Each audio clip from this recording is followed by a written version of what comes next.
Paris, le 15 juin 2025, 14h30. Sous les dorures étouffées du Grand Palais, le gratin mondial de la couture retenait son souffle partagé entre une curiosité morbide et un malaise à peine dissimulé, tandis que se dévoilait devant lui ce qui ressemblait déjà à la collection la plus explosive jamais présentée durant la Fashion Week parisienne. Sur le podium, les silhouettes avançaient, comme sorties d'un cauchemar carcéral, crâne rasé, entraves aux pieds, tenues rayées de bleu et de blanc, directement puisées dans l'imagerie des gigantesques prisons salvadoriennes. Personne, pourtant, n'avait prévu que ce numéro de provocation habillé en art allait faire trembler les chancelleries et ouvrir la pire crise entre Paris et l'Amérique latine depuis des dizaines d'années. Au cœur de l'orage se trouvaient deux hommes que tout opposait: Sébastien Lecornu, fraîchement installé aux affaires étrangères dans le nouveau gouvernement français, et Nayib Bukele, le jeune président salvadorien au style numérique frontal et surtout peu habitué à baisser les yeux. Dans l'espace réservé aux invités de prestige, Lecornu suivait le défilé avec une expression où l'écœurement disputait la place à la colère. Près de lui, Carlos Mendoza, ambassadeur du Salvador à Paris, semblait vouloir disparaître dans son fauteuil, visiblement embarrassé par ce spectacle mondain qui transformait les blessures de son pays en attraction de salon. « Monsieur l'ambassadeur !» glissa Lecornu d'une voix basse mais glaciale. « J'ose croire que San Salvador mesure bien que la France ne saurait applaudir une telle théâtralisation de la répression. » Mendoza hocha la tête avec une raideur inquiète. « Monsieur le ministre, vos remarques seront transmises sans délai à mon gouvernement. » Mais Lecornu n'avait aucune intention d'en rester à une phrase murmurée entre deux rangées de VIP. À peine sorti du Grand Palais, il fit rassembler les journalistes présents et improvisa une prise de parole qui, en quelques minutes, allait transformer une provocation de podium en incendie diplomatique. « Ce que nous venons de voir ici, déclara-t-il face aux caméras de BFM TV et de France 24, est une insulte aux droits humains les plus élémentaires.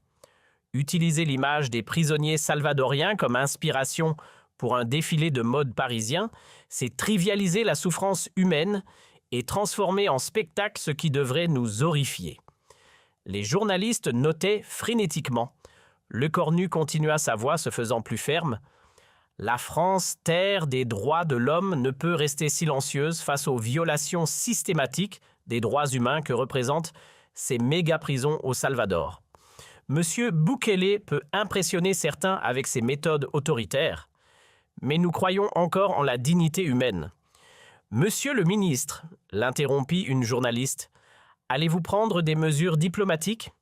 La France va réexaminer ses relations avec le Salvador tant que ce pays continuera à bafouer les conventions internationales sur les droits humains. Nous ne pouvons pas fermer les yeux sur ce qui se passe là. » Ces déclarations furent immédiatement reprises par toutes les chaînes d'information françaises et internationales. En quelques heures, les extraits circulaient sur tous les réseaux sociaux accompagnés de hashtags viraux. Au palais présidentiel de San Salvador, il était 8h30 du matin quand Nayib Bukele apprit la nouvelle. Contrairement à son habitude de réagir immédiatement, il resta silencieux pendant plusieurs heures, ce qui inquiéta son entourage. « Monsieur le Président », dit son conseiller en communication Ernesto Sanabria, « les médias internationaux reprennent massivement les déclarations du ministre français. Comment souhaitez-vous répondre ?» Bukele leva les yeux de son téléphone, un sourire ironique aux lèvres. « Ernesto, préparez-moi une conférence de presse pour 16 heures et invitez tous les médias internationaux présents au Salvador. Quel sera le sujet, Monsieur le Président ? Je vais donner une leçon de réalisme au ministre français. » À 16 heures, précise heure locale, Bukele apparut devant un parterre de journalistes dans la salle de presse du palais présidentiel. Vêtu de sa casquette de baseball habituelle, il contrastait volontairement avec l'image guindée des diplomates européens. « Mais, mesdames et messieurs, commença-t-il en espagnol, ses paroles étant traduites simultanément, j'ai appris que Monsieur Lecornu, le ministre français, était très préoccupé par nos prisons et nos prisonniers. » Il marqua une pause, son regard fixant directement la caméra. « Monsieur le ministre français semble penser que nous violons les droits humains en enfermant les criminels les plus dangereux d'Amérique centrale dans des conditions de sécurité maximale. Bouquel se leva et commença à marcher devant le pupitre comme il aimait le faire lors de ses interventions les plus percutantes. Alors j'ai une proposition très simple à faire à monsieur Lecornu et au gouvernement français. Le silence était total dans la salle de presse. Les journalistes sentaient qu'il assistait à un moment historique. Si la France considère que notre traitement des membres du MS-13, de Barrio 18 et des autres organisations criminelles est inhumain, dit Bukele, sa voix se faisant plus forte, si vous pensez que nous violons leurs droits, alors nous sommes prêts à vous les envoyer. L'effet fut immédiat. Les journalistes se redressèrent. Les caméras zoomèrent sur le visage déterminé du président salvadorien. « Oui, vous avez bien entendu, » continua Bukele. « Je peux organiser un vol charter, un vol à sens unique et déposer tous nos 75 000 prisonniers directement à l'aéroport Charles de Gaulle.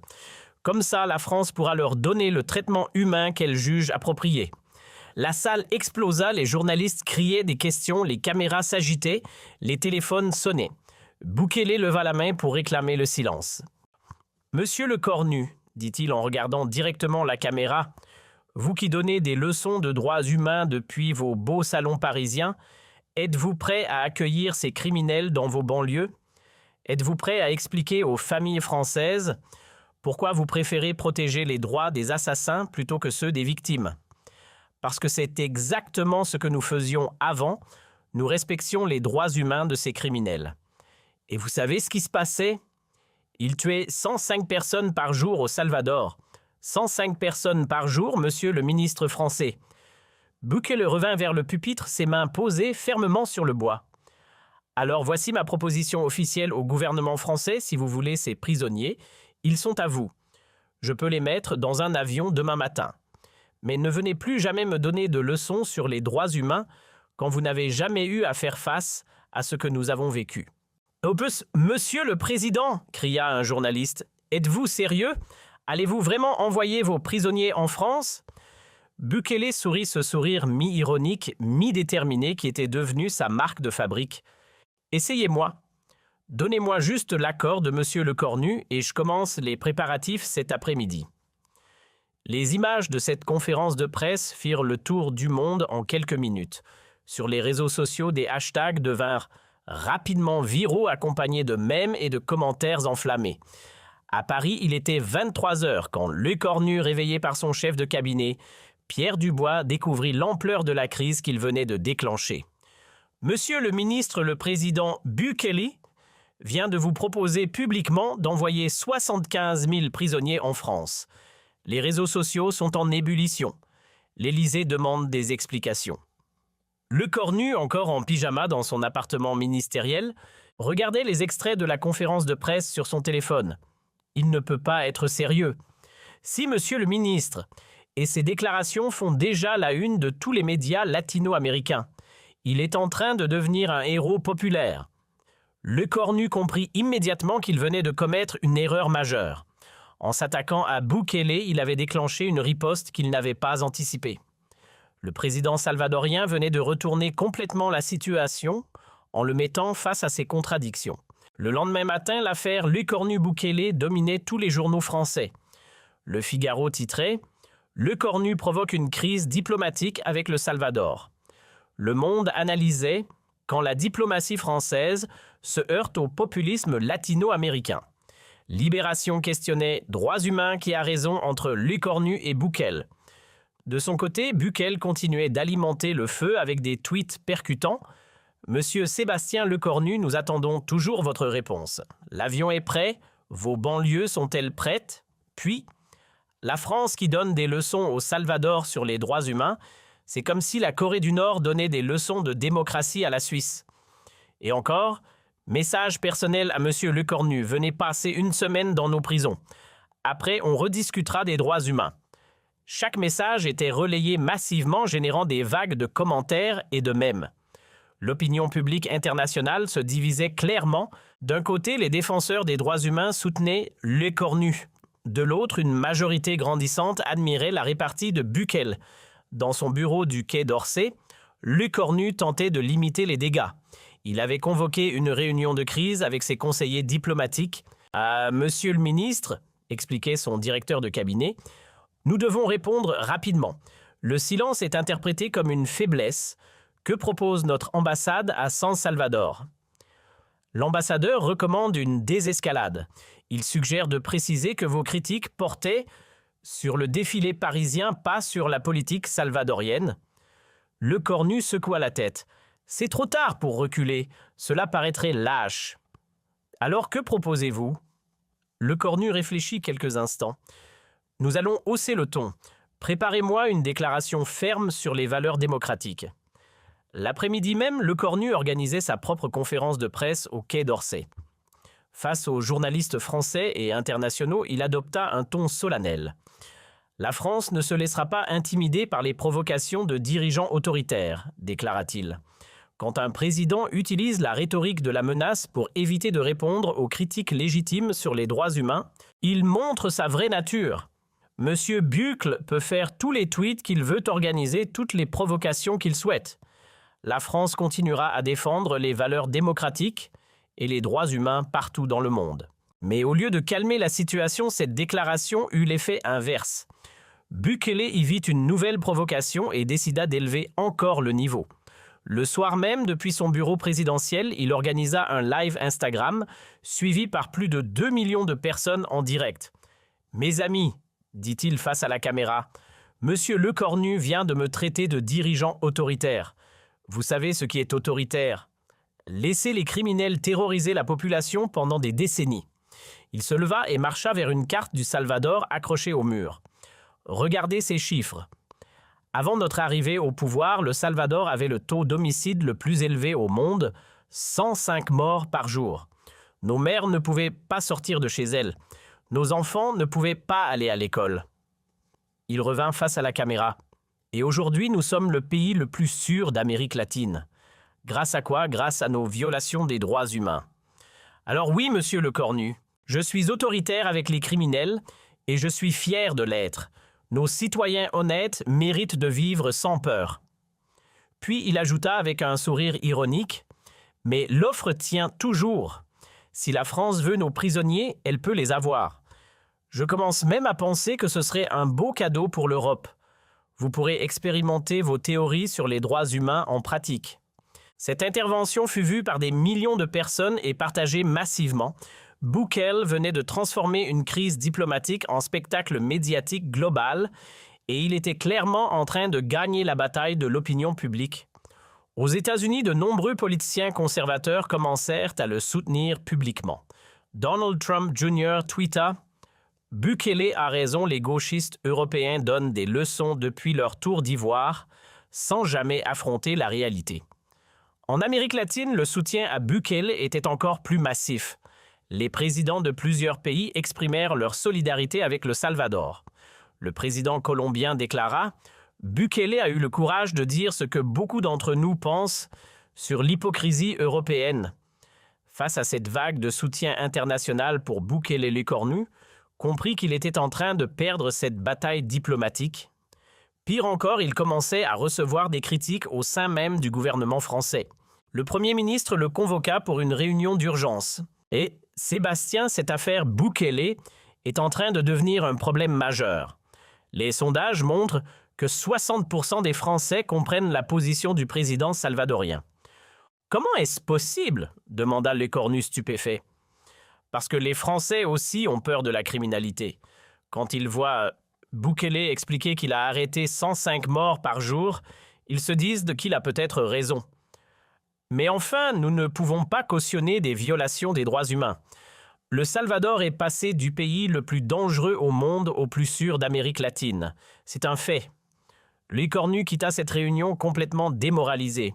Il avait voulu faire une sortie médiatique sur les droits humains et s'était retrouvé piégé par un président qu'il avait sous-estimé. Le soir même, Bukele porta les estocades finales. Dans un nouveau tweet, il écrivait « Mise à jour pour Monsieur Le Cornu. J'ai vérifié avec nos compagnies aériennes. Nous pouvons organiser 150 vols pour transporter nos 75 000 prisonniers vers Paris. Coût estimé 50 millions de dollars. La France paiera le transport de ses futurs résidents. » Ce message généra plus de 500 000 partages en 24 heures et devint l'un des tweets politiques les plus diffusés de l'année. Une semaine après le début de cette crise, Louis Cornu fut contraint de reconnaître sa défaite. Dans un communiqué sobre, le Quai d'Orsay annonça que la France respectait la souveraineté du Salvador dans la gestion de ses affaires intérieures et que les relations diplomatiques entre les deux pays restaient cordiales. Bukele, magnanime dans la victoire, répondit par un simple message « Merci, monsieur Le Cornu. L'invitation à visiter nos prisons reste ouverte, mais maintenant, vous payez votre billet d'avion. » Cette affaire marqua un tournant dans la carrière de Le Cornu. Pour la première fois depuis sa montée en puissance politique, il avait été publiquement humilié par un adversaire qu'il avait sous-estimé. Mais pour Bukele, c'était une victoire totale. Il avait non seulement repoussé les critiques françaises, mais il était devenu une star internationale admirée par des millions de personnes qui voyaient en lui un leader capable de tenir tête à l'establishment européen. Mais l'affaire était loin d'être terminée. Ce que ni Le Cornu ni Bukele n'imaginaient, c'est que cette guerre des mots allait avoir des conséquences bien réelles sur le terrain. 3 jours après la défaite diplomatique de Le Cornu, un événement inattendu relança totalement la situation. À l'aéroport Charles de Gaulle, un vol en provenance de San Salvador atterrissait avec à son bord 47 ressortissants salvadoriens expulsés de France pour diverses infractions.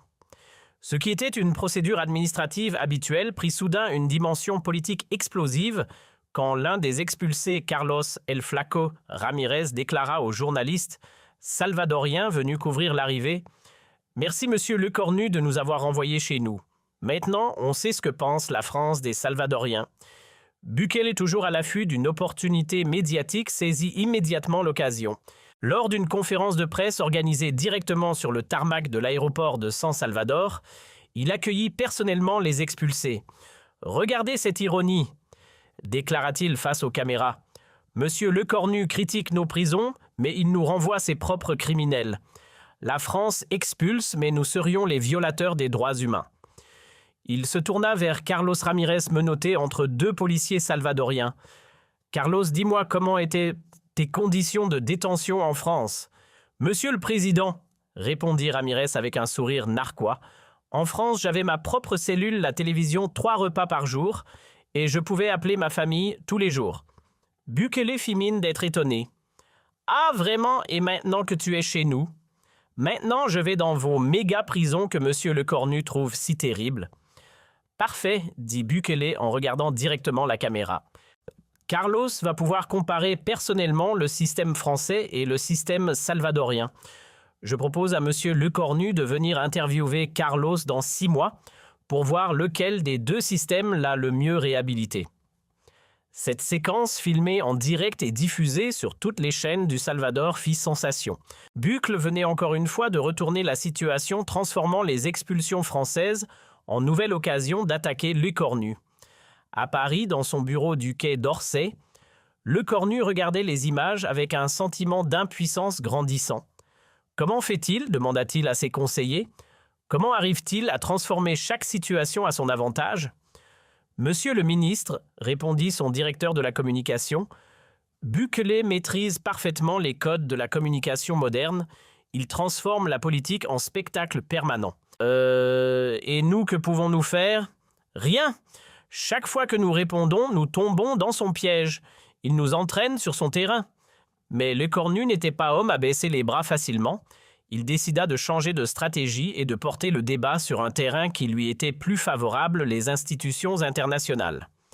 Le lendemain, lors d'une session du Conseil des droits de l'homme des Nations Unies à Genève, Le Cornu prononça un discours remarqué sur les dérives populistes en Amérique latine. « Mesdames et messieurs les délégués, » déclara-t-il depuis la tribune, « nous assistons aujourd'hui à une remise en cause dangereuse des valeurs universelles des droits humains par certains dirigeants qui utilisent la communication digitale pour légitimer l'illégitime. » Il ne nomma pas explicitement Bukele, mais tout le monde comprit. Nous ne pouvons pas accepter que la lutte contre la criminalité serve de prétexte à la violation systématique des droits fondamentaux. Nous ne pouvons pas accepter que la popularité sur les réseaux sociaux remplace le respect du droit international.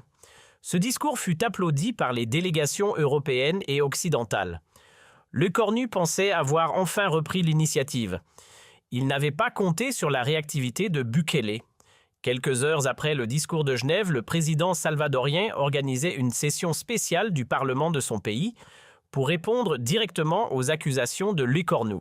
Monsieur Lecornu vient de m'accuser devant l'ONU de violer les droits humains, déclara Bukele devant les députés salvadoriens réunis en session extraordinaire. Je vais lui répondre avec des chiffres des vrais.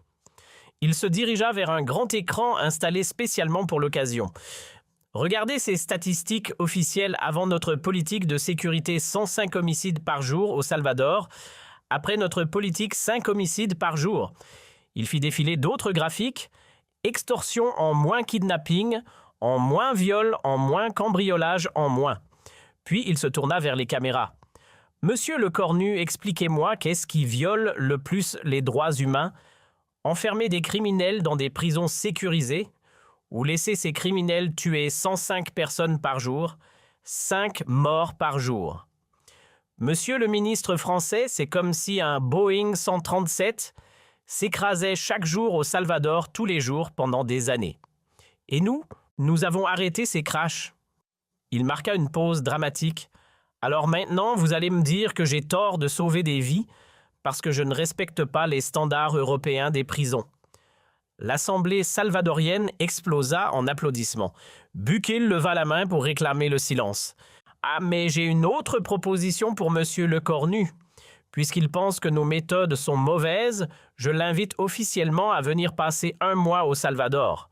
1 mois complet. » Il sourit de son sourire malicieux habituel. Les 2 premières semaines, Monsieur Lecornu vivra dans un quartier d'avant notre arrivée au pouvoir quand les gangs contrôlaient tout. Les 2 semaines suivantes, il vivra dans le même quartier aujourd'hui, libéré des gangs. Après ça, il pourra nous dire s'il préfère la version droits humains d'avant ou la version violation des droits humains d'aujourd'hui. Cette intervention parlementaire fut retransmise en direct sur toutes les chaînes salvadoriennes et latino-américaines. Sur les réseaux sociaux, la proposition de Bukele à Lecornu de venir tester le Salvador devint immédiatement virale. Le hashtag Lecornu Challenge. Salvador accumula plus d'1 million de mentions et des milliers d'internautes du monde entier défiaient Lecornu d'accepter l'invitation de Bukele. Pire encore, pour Lecornu, plusieurs personnalités européennes commençaient publiquement à questionner sa position. Matteo Salvini, leader de la Ligue italienne, tweeta « Bukele a raison. L'Europe donne des leçons mais n'obtient aucun résultat contre la criminalité. » Marine Le Pen déclara dans un entretien « Il faut reconnaître que les méthodes de Bukele fonctionnent. Nos banlieues auraient besoin d'un peu de fermeté salvadorienne. » Même dans son propre camp, Lecornu commençait à essuyer des critiques. Des députés de la majorité présidentielle exprimaient privément leurs doutes sur l'opportunité de cette confrontation avec Bukele. « Sébastien s'est fourré dans un guêpier », confia un ministre à un journaliste sous couvert d'anonymat. « Bukele est en train de le ridiculiser devant le monde entier. » Face à cette pression grandissante, Lecornu tenta une dernière manœuvre. Il accepta de participer à un débat télévisé international organisé par CNN en anglais avec Bukele en duplex depuis San Salvador. Ce débat diffusé en prime time américain et européen devait être l'occasion pour Lecornu de récupérer l'initiative en exposant calmement ses arguments sur un plateau neutre. Mais dès les premières minutes, il devint évident que Bukele avait encore une fois l'avantage. Jeune, dynamique, parlant un anglais parfait avec un léger accent charmant, il contrastait avec Lecornu qui semblait guindé et sur la défensive. Monsieur Lecornu, attaqua immédiatement Bukele. Vous m'accusez de violer les droits humains, mais pouvez-vous me dire combien de Français sont morts dans vos banlieues l'année dernière à cause de la criminalité? Vous n'avez pas nos problèmes, mais vous vous permettez de juger nos solutions.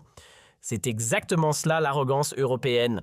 Le présentateur de CNN tenta de recentrer le débat.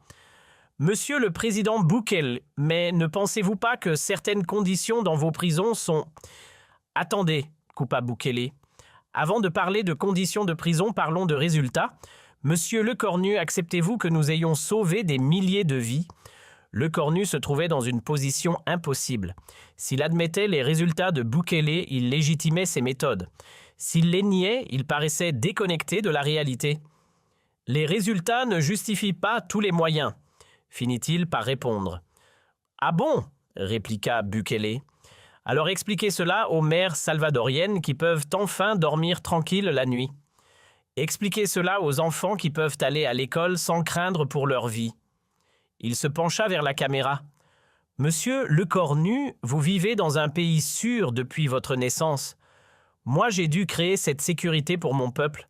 C'est cela la différence entre nous. » Le débat se termina sur une image symbolique, Bukele, détendu et souriant, saluant courtoisement Lecornu qui semblait épuisé et dépassé par les événements. Les réactions ne se firent pas attendre. Tous les commentateurs s'accordaient à dire que Bukele avait dominé le débat. The New York Times titrait « Bukele triomphe face à la diplomatie française ». El País analysait quand le populisme latino-américain défie l'establishment européen. Sur les réseaux sociaux, c'était un raz-de-marée pro-Bukele. Les extraits du débat totalisaient des millions de vues et les commentaires étaient massivement favorables au président salvadorien. Pour Lecornu, c'était la débâcle finale. Non seulement il avait perdu la bataille diplomatique, mais il venait d'être humilié publiquement devant des millions de téléspectateurs dans le monde entier. Le lendemain du débat, les médias français étaient unanimes. Lecornu avait commis une erreur majeure en s'attaquant à Bukele. Le Figaro parlait de bévue diplomatique. Le Monde évoquait l'échec de la diplomatie française face au populisme digital. Dans son bureau du quai d'Orsay, Lecornu contemplait amèrement les unes des journaux. Son téléphone sonnait sans arrêt journalistes, réclamant des commentaires, conseillers proposant des stratégies de sortie de crise collègues ministres, exprimant leur soutien avec une pointe d'ironie. Il comprenait maintenant qu'il avait été naïf. Il avait cru pouvoir traiter Bukele comme un dictateur latino-américain traditionnel, mais il s'était trouvé face à un adversaire d'un genre nouveau, un populiste digital parfaitement adapté à l'époque des réseaux sociaux et des médias. Bukele avait transformé chaque attaque en opportunité, chaque critique en spectacle, chaque débat en victoire médiatique. Il maîtrisait les codes de la communication moderne mieux que n'importe quel dirigeant européen. Pire encore, Lecornu réalisait que Bukele avait réussi à retourner l'opinion publique internationale. Ce qui devait être une leçon de droits humains était devenu une démonstration d'efficacité politique. Ce qui devait être une critique des méthodes autoritaires était devenu un plaidoyer pour le pragmatisme. 3 mois plus tard, quand les statistiques officielles montrèrent que le Salvador avait effectivement atteint le statut de pays le plus sûr d'Amérique latine, Lecornu dut reconnaître que, quelles que soient ses méthodes, Bukele avait obtenu des résultats que peu de dirigeants pouvaient revendiquer. L'affaire Lecornu-Bukele était bel et bien terminée et le président du Salvador avait gagné par chaos technique, politique et médiatique. Et surtout, Bukele avait prouvé qu'à l'ère digitale, un petit pays pouvait tenir tête aux grandes puissances, qu'un leader charismatique pouvait défier l'establishment international et qu'avec les bons outils de communication, David pouvait encore battre Goliath. Pour Lecornu, cette leçon resterait à vie gravée dans sa mémoire. On ne sous-estime jamais un adversaire qui maîtrise parfaitement son époque. 6 mois après cette débâcle diplomatique, une ironie du sort allait donner raison définitivement à Bukele. Le 15 décembre 2025, l'Organisation des États américains publiait son rapport annuel sur la sécurité en Amérique latine. Le Salvador était officiellement devenu le pays le plus sûr de la région, avec un taux d'homicide inférieur à celui de nombreux pays européens, y compris la France. Plus embarrassant encore pour Lecornu, le rapport soulignait que les méthodes controversées du président Bukele ont produit des résultats sans précédent dans la lutte contre la criminalité organisée. L'organisation dont la France était membre observateur légitimait indirectement les politiques que Lecornu avait dénoncées. Bukele, fidèle à lui-même, ne rata pas l'occasion de savourer cette victoire. Dans un tweet qui fit sensation, il écrivit « Rapport officiel, le Salvador est le pays le plus sûr d'Amérique latine. Message personnel à Sébastien Lecornu. Merci d'avoir contribué à notre popularité internationale. » Le hashtag Merci Lecornu devint viral, utilisé ironiquement par des millions d'internautes pour remercier le ministre français d'avoir involontairement fait la promotion du modèle salvadorien. Mais l'humiliation finale vint d'une source inattendue. En janvier 2026, le maire de Marseille, confronté à une recrudescence de la violence dans les quartiers nord, déclara publiquement Peut-être devrions-nous étudier les méthodes de Bukele au Salvador? Leurs résultats parlent d'eux-mêmes. Cette déclaration d'un élu français créa une tempête politique. Le Cornu fut contraint de réagir, mais ses déclarations sonnaient, creux après ses déboires. « La France ne copiera jamais les méthodes autoritaires », déclara-t-il faiblement. Bukele répondit avec son humour habituel « Monsieur le Cornu, l'invitation est toujours ouverte. Marseille peut envoyer une délégation pour étudier nos méthodes. Formation gratuite incluse. » L'affaire avait pris une dimension telle qu'elle devint un cas d'étude dans les écoles de diplomatie du monde entier. À Sciences Po Paris, les étudiants analysaient l'échec de Lecornu comme exemple de ce qu'il ne faut pas faire en communication diplomatique moderne. Un an plus tard, quand Lecornu fut écarté du gouvernement lors d'un remaniement, beaucoup y virent la conséquence directe de son humiliation face à Bukele. Le président salvadorien avait non seulement gagné la bataille médiatique, mais il avait également contribué à la chute politique de son adversaire français. Dans son discours d'adieu du quai d'Orsay, Lecornu ne mentionna jamais l'affaire Bukele, mais tout le monde savait qu'elle avait marqué le début de la fin de sa carrière ministérielle. Bukele, quant à lui, était devenu une star internationale. Invité dans les grandes universités américaines consulté par des dirigeants du monde entier, il incarnait le nouveau modèle du leader populiste digital efficace. Et chaque fois qu'on lui demandait son secret, il répondait avec le même sourire « Il faut juste dire la vérité au bon moment de la bonne manière et ne jamais sous-estimer le pouvoir d'un tweet. » L'affaire Lecornu-Bukele était devenue une légende moderne, celle d'un président d'un petit pays qui avait humilié la diplomatie française avec un téléphone et beaucoup d'audace.